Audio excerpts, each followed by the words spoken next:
Hello and welcome to the Horn Masterclass for the YouTube Symphony Orchestra. My name is David Pyatt and I'm Principal Horn of the London Symphony. Today I'd like to talk to you about auditions on camera for the YouTube Symphony.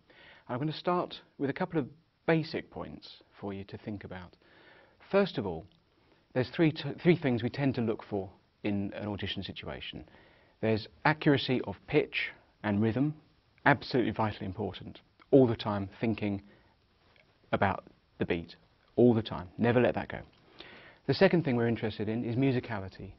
If you can portray something of yourself and give us an idea of what you're like as a person, then if that can come over on the film, that would be fantastic. The third thing we're looking for is a bit harder to really put our fingers on. It's the inflection in what you play. It's the direction that you give the music, within the confines of the rhythm, of course, but always thinking about what this music means to you and how you can put your personality into that. Okay, having said that, let's talk about the Internet Symphony Eroica by Tan Dun. This first horn part is quite a big blow, so if you have a chance to use a bumper, then do so, obviously not on the audition tape. I'm going to play you the first big tune which comes in the horn part. The trumpet comes in first, so be aware of the pitch and his relative intonation to you. And when you start, think about trying to make a kind of a film sound. So big and broad, and especially in the low register, keep the air flowing the whole time. It's quite low for a first horn.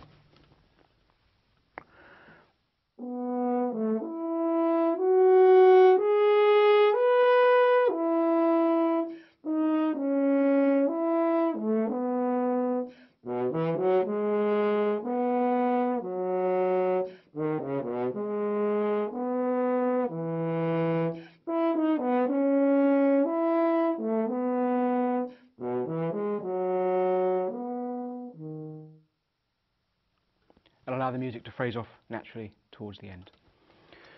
The second element, which is very obviously an issue in this piece, is glissandos from the highest notes.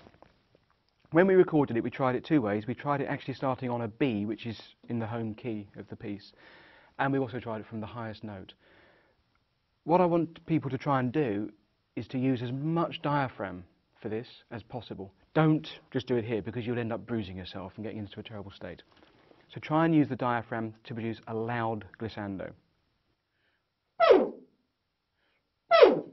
That kind of thing.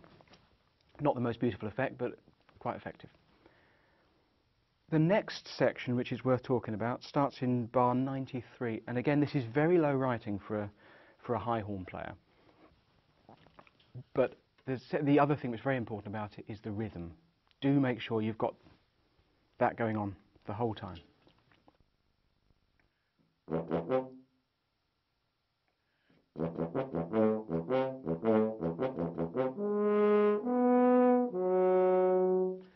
And we're back into the main theme again. This section, you will see from the part, has four increasing tempo markings, starting at 140 and building up to 170. Make sure you take these into account when you're recording this. It's very hard to have a metronome there and change it, so you're going to have to lock in your head for the tempos. The final section has more of the glissandos I talked about earlier, and a very, very hard ending, which involves trilling on a pedal B with a 2-octave glissando.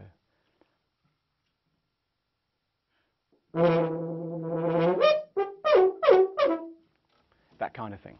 I seem to remember when we recorded it, we actually split, hate to use that word, sorry, split the low B between the low horns and the high horns. So in effect, we could do this and come back in on the glissando. However, you're going to have to play the whole thing. So that's Tan Dun Symphony Eroica for the internet. Thank you. So I'd like to take you through the first page of Mozart's Fourth Horn Concerto First Movement, which is a standard orchestral audition piece and familiar, I'm sure, to the vast majority of horn players. The first entry that you play, think of this as adding a voice to the texture. So if you have a pianist, don't feel you have to come in. It's not your big solo moment, not yet. So come in fairly gentle, adding this voice to the texture.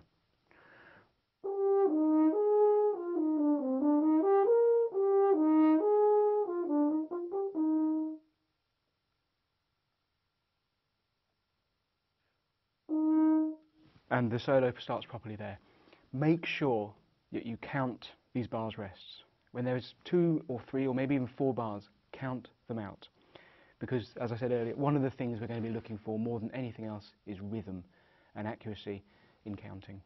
It's very off-putting if someone comes crashing in on the 4th and a half beat when you're not expecting them. Okay, the next section is your first big solo, so enjoy it. Take the time to breathe really well before you start, and also think about the use of your air column, keeping it a nice steady airflow the whole time.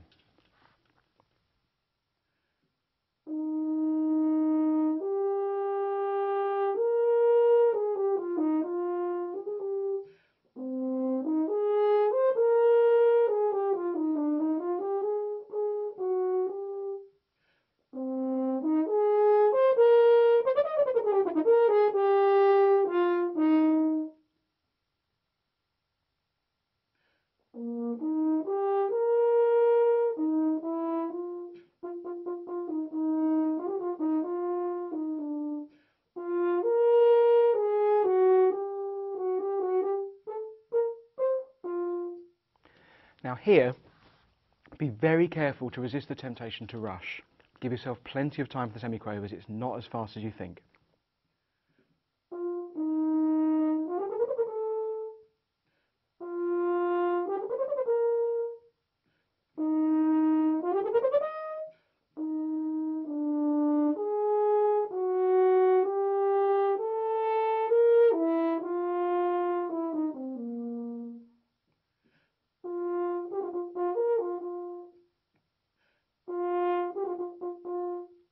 And here, make sure you keep the subdivision going in your head the whole time. Imagine you've got a string section behind you going ch, ch, ch, ch, ch, ch, ch, ch.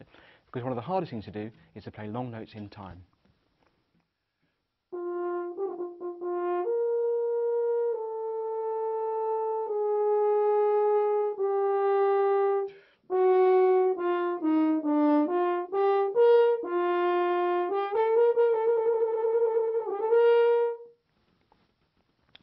Okay, the next section is the minor section. It's lovely to be able to stretch this and to take time on it, but again, in an audition situation, rhythm is king. So if you're going to do rubato, it has to be within a bar. So you can go dee da da da da da, so long as that downbeat is in the right place.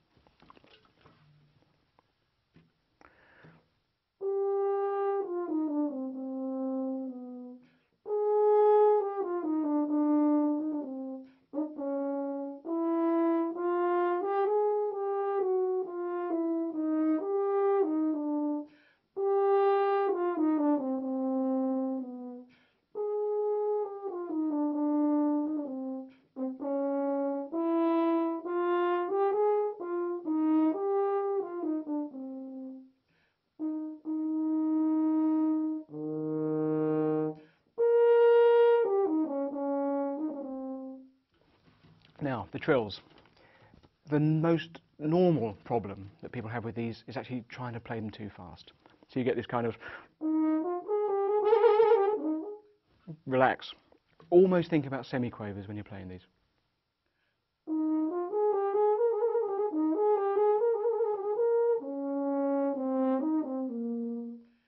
And now think, where is this music going?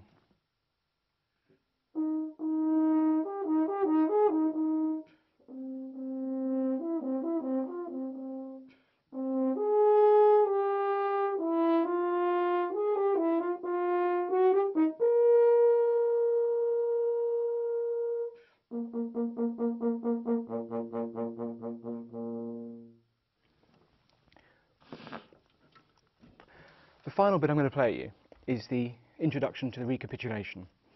Having said all I said about rhythm, this couple of bars you can actually afford to take a little bit of space and time it, the whole thing.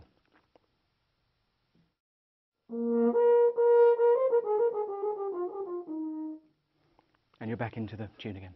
I hope you found this session useful, and I look forward very much to seeing your videos. Thank you.